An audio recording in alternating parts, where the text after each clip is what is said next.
welcome to day 3. We're gonna find some muscles in the lower body. I've got a chair. You can use a stool, a chair, a couch, the toilet seat. I am not kidding. I just want you to take a seat. Not a big deal. Just take a seat. Now, scoot a little bit forward so you're not all sunk back and stuck. Pull that belly in. Get the ribs up off the hips, shoulders down, neck long. Feet flat on the floor. And if you look, your knees and your ankles should be right on top of each other. So if your feet are too far in like that, it just puts a little too much pressure on your knees. So and then out here, it just doesn't work. So put it right in here, straight down. Squeeze your stomach. If you can have your arms out, that's great. And if you need them on your legs, that's great too. All you're doing is coming up, and then at the top, squeeze your tush. And then sit back down. And it's gonna feel when you're sitting down like, oh my gosh, I'm really reaching for that. And what I want you to do is spread the hips wide, wide, wide, wide, wide, wide, wide, wide, wide, wide, wide. So push wide, wide, wide, wide, wide, wide, wide, wide, wide. Because when you push your hips wide, it helps you get the right squat position, okay? Now your knees, they're tracking towards the middle toe or even a little bit towards the pinky toe. But you do not want those knees tracking inwards towards the big toe. All right, squeeze the belly, squeeze the tush. When you come up, lengthen through those hip flexors. And then come down. And when you're coming up also, squeeze through the hamstrings. Ooh, notice I sat down kind of hard. That's okay because you're starting to feel it. And then come up.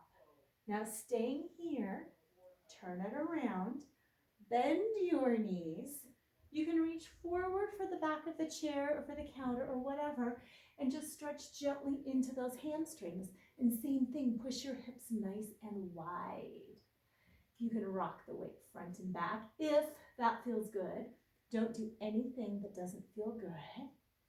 You can have your feet wider apart or closer together. I don't care.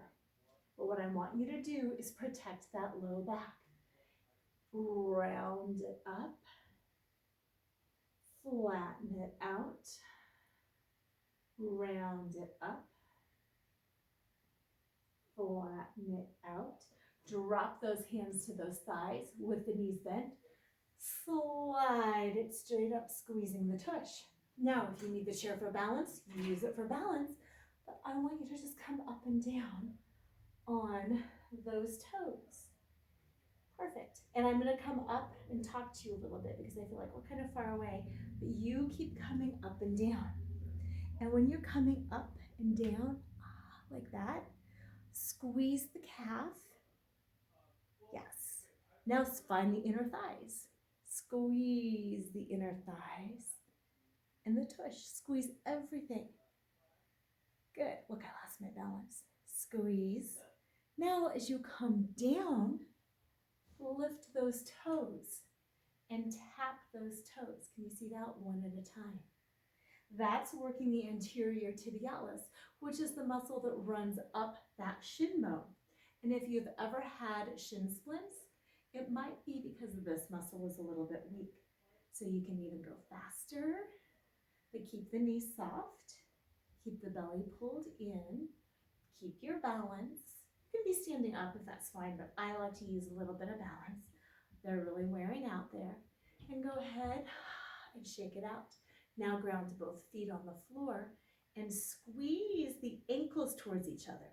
You don't want to squeeze the knees towards each other. Squeeze the ankles isometrically. So you're finding the inner thighs and then push them apart. So squeeze those ankles towards each other and then push the legs apart. So you're working the adductors and the abductors. So you're squeezing it in, you're feeling the inner thigh, you're pushing it out, you're feeling right around the hip there. Keep going, squeezing it in and out, in and out. 2 more, in and out. Last one, in and out. Whew. Go ahead and shake it out. You've activated everything in the lower body. See you tomorrow.